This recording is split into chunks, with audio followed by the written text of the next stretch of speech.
अस्सलाम वालेकुम। अच्छा बच्चे, कैसे हैं आप सब? अच्छा बच्चे, आज हमारा थर्ड ऑनलाइन क्लासेस हमारे चल रही हैं। थर्ड लेक्चर है मैं के 7.4 के हवाले से। तो आज हम 7.4 के जो कुछ क्वेश्चंस करेंगे। पहले हम जो क्वेश्चन कर चुके हैं 7.4 का, हमारे पास जो टॉपिक था अबाउट क्रॉस प्रोडक्ट, हमने चेक किया कि क्रॉस प्रोडक्ट की डेफिनेशन वगैरह क्या है, वो हमने यहाँ पे लिखी। फिर उसके बाद हमने क्रॉस प्रोडक्ट के कुछ एमसीक्यूज पॉइंट चेक किए, फिर उसकी प्रॉपर्टीज लिखी। उसके बाद 7.4 का हमने फर्स्ट क्वेश्चन कर लिया है। अब हम उसके बाद अब हम आज करें 7.4 के जो इंपॉर्टेंट शॉर्ट क्वेश्चन है, क्वेश्चन नंबर 6, क्वेश्चन नंबर 7, और उसके बाद हम यहाँ पे करेंगे क्वेश्चन नंबर 9। अब इन क्वेश्चंस को सॉल्व करने के लिए हमें बस सिर्फ एक ही प्रॉपर्टी को रखना है माइंड में, जो कि क्या है कि U cross V is equal to minus V cross U। बस सिर्फ इस एक बात को कि आपके पास क्या है कि अगर आप कोई दो वेक्टर का क्रॉस प्रोडक्ट है तो जैसे आप उसकी साइड को चेंज करते हैं तो बाहर आपके पास क्या आ जाता है, नेगेटिव। एक तो ये प्रॉपर्टी यूज हो जाएगी, और सेकेंडली यहां पर अगर आपको याद हो तो डिस्ट्रीब्यूटिव में प्रॉपर्टी आपके पास क्या है कि U cross V plus W is equal to क्या होता है, U cross V plus U cross W। अब हम इन दो को यूज करेंगे और ये दो बहुत ही इंपॉर्टेंट शॉर्ट क्वेश्चन सॉल्व करेंगे। अगर हम पहले वाले की बात करें तो हमारे पास ये एक एक्सप्रेशन है जिसको शो करना है कि वो प्रूफ करना है कि वो इज इक्वल टू 0 है। तो इसके लिए हम सबसे पहले प्रूफ करने के लिए हम यहाँ पे क्या करते हैं कि by taking left hand side, by taking left hand side, इसके हम लेफ्ट हैंड साइड यहाँ पे कंसिडर कर लेते हैं। तो आपके पास लेफ्ट हैंड साइड क्या है, A cross B plus C plus B cross C plus A plus C cross A plus B। अब आप इसे सॉल्व करना है with the help of properties, और इसका हमें यहाँ पर आंसर क्या चाहिए, 0। पहले हम यहाँ पे क्या यूज करेंगे, डिस्ट्रीब्यूटिव में प्रॉपर्टी यूज करेंगे कि हम A का क्रॉस फाइंड करेंगे B के साथ और C के साथ। यहां पर B का क्रॉस C के साथ, A के साथ, और C का क्रॉस A के साथ और B के साथ। तो हम यहां पे क्या लिख सकते हैं, A cross B plus A cross C, A का क्रॉस B के साथ प्लस B का क्रॉस C के साथ। सेम यहां पर B cross C plus B cross A plus C cross A plus C cross B। अब आप इन सबको एक प्रॉपर मैनर से लिख लें कि हम यहां पे क्या लिख सकते हैं कि A क्रॉस B किसे हम लिख रहे हैं, जैसे कि A B C होता है कि पहले A बाद में B, अगर कोई डिफरेंट है उसे हम चेंज करेंगे। जैसे हम चेंज करेंगे तो बाहर आपके पास यहां पे बच्चे क्या आ जाएगा, नेगेटिव का साइन आ जाएगा।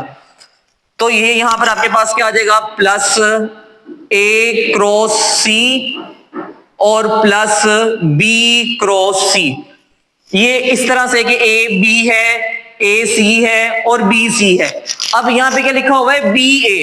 जैसे हम इसे चेंज करेंगे B A क्रॉस को हम लिखेंगे A क्रॉस B, तो ये पॉजिटिव किसमें चेंज हो जाएगा, नेगेटिव में। तो हम यहां लिखेंगे negative A cross B।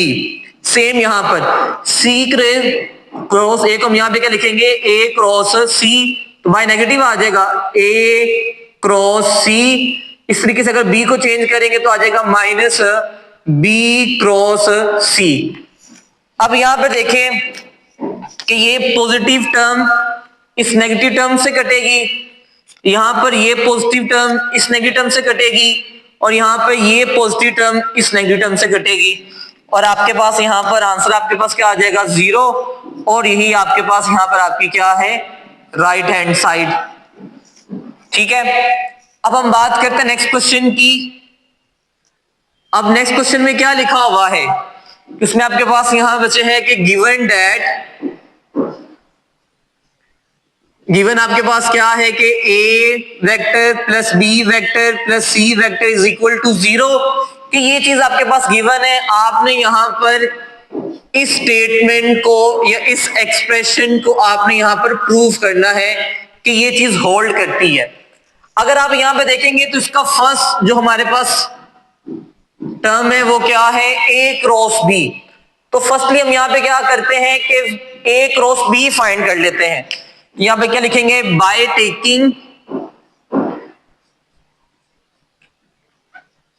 Taking cross product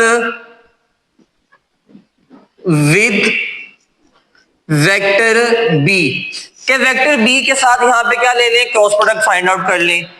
तो आपके पास यहां पर क्या है, ए प्लस बी प्लस सी और साथ में क्रॉस के साथ है बी के साथ। अब यहां पे देख लें बी क्या है, वो राइट साइड पे, तो क्रॉस भी क्या लेंगे, राइट साइड से लेंगे, इज इक्वल टू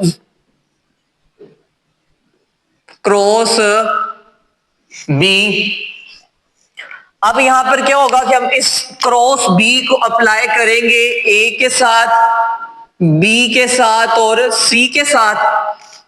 आपके पास यहां पे ये क्या आ जाएगा, A cross B plus B cross B plus C cross B, और ये इसके साथ मल्टीप्लाई हो गया, आपके पास आंसर आपको क्या दे देगा, 0।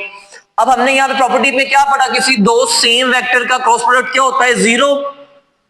तो बाय द प्रॉपर्टी हम यहां पे क्या लिख देंगे, बी क्रॉस बी आपके पास क्या है, 0। जैसा कि हमने फर्स्ट लेक्चर में डिस्कस किया था कि आपके पास क्या है कि u क्रॉस u क्या होता है, 0 होता है, कि दो सेम वेक्टर का आपके पास हमेशा क्रॉस प्रोडक्ट क्या रहेगा, 0, बिकॉज उनमें एंगल 0 है, साइन ऑफ 0 क्या होता है, 0।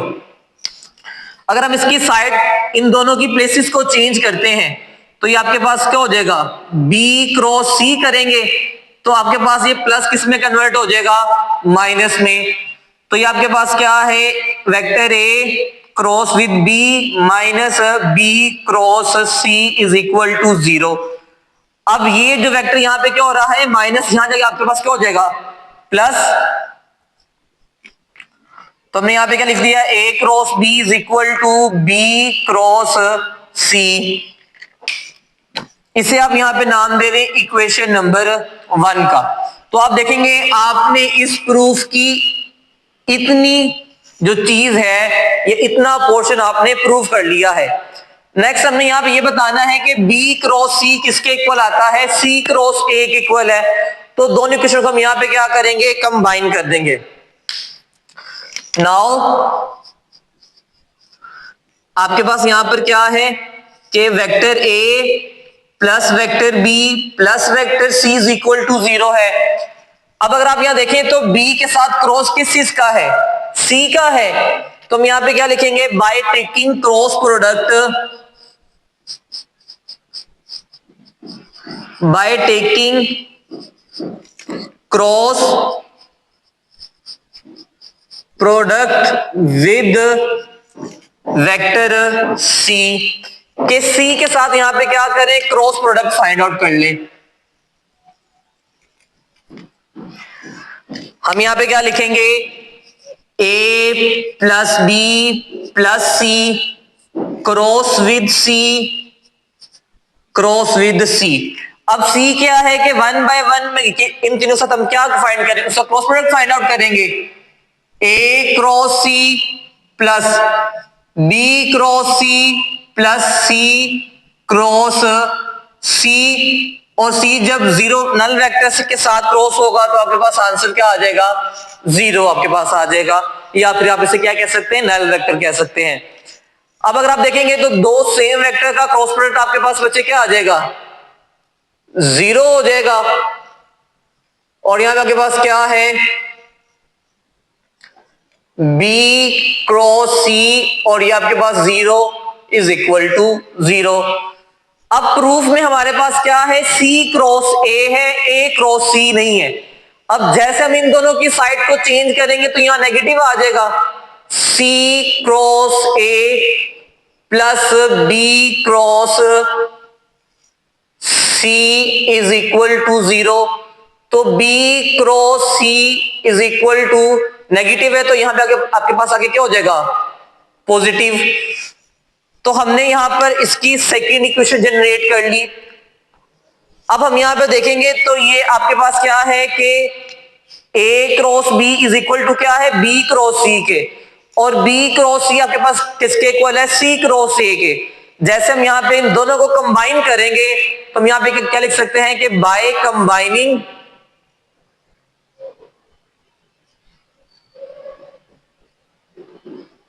द इक्वेशन 1 एंड इक्वेशन 2 के अगर ये जो वेक्टर है इसके इक्वल है और ये वेक्टर इसके इक्वल है, तो हम यहाँ पे क्या कह सकते हैं, जैसे हम कंबाइन करेंगे कि तीनों वेक्टर आपस में क्या है, इक्वल है।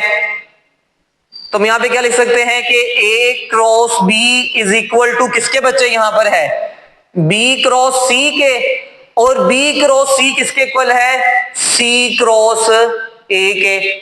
तो यही चीज आपने यहाँ पे बच्चे क्या करनी थी, प्रूव करनी थी।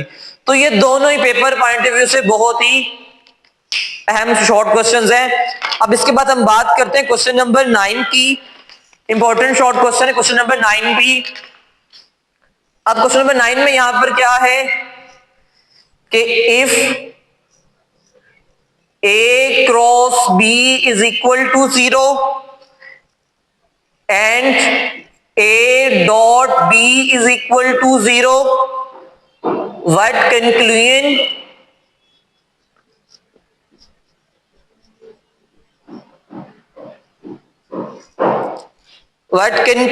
can be